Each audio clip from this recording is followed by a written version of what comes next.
ডিমকে স্বাস্থ্যকর খাবার হিসেবে বিবেচনা করা হয়। একে বলা হয় সুপারফুড। এতে উচ্চ প্রোটিন, প্রচুর ভিটামিন ও খনিজ রয়েছে। অনেকে কোলেস্টেরলের ভয়ে ডিম খান না, কিন্তু এটি ঠিক নয়, কারণ একটি ডিমে 186 মিলিগ্রাম কোলেস্টেরল থাকে, যা খুব বেশি নয়।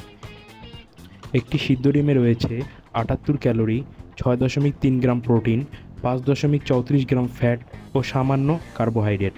এছাড়া রয়েছে calcium, potassium, magnesium, iron, iodine, selenium, phosphorus, vitamin A, vitamin বি12, vitamin B five, vitamin D, zinc.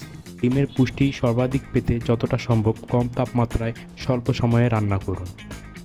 ডিম রান্নার ক্ষেত্রে ভালো তেল নির্বাচন করা উত্তম।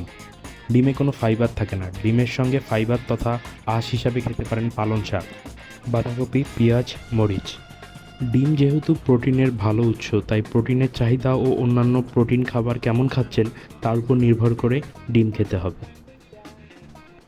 ডিম কাঁচা বা অল্প পোস্ট করে খাবেন না, বিশেষ করে গর্ভবতী নারী ও শিশুরা। এতে ব্যাকটেরিয়া সংক্রমণের আশঙ্কা থাকে। কোলেস্টেরল বেশি না থাকলে বা হৃদরোগের ঝুঁকি না থাকলে ডিম অল্প তেল যোগ করে খেতে পারেন। ডিমের মধ্যে আয়রন, ক্যালসিয়াম, ভিটামিন ডি ও অন্যান্য পুষ্টি উপাদান ভালো থাকায় ডিম খাওয়ার পর চা, চিনিযুক্ত খাবার, দুধ ও সয়া জাতীয় খাবার খাবেন না।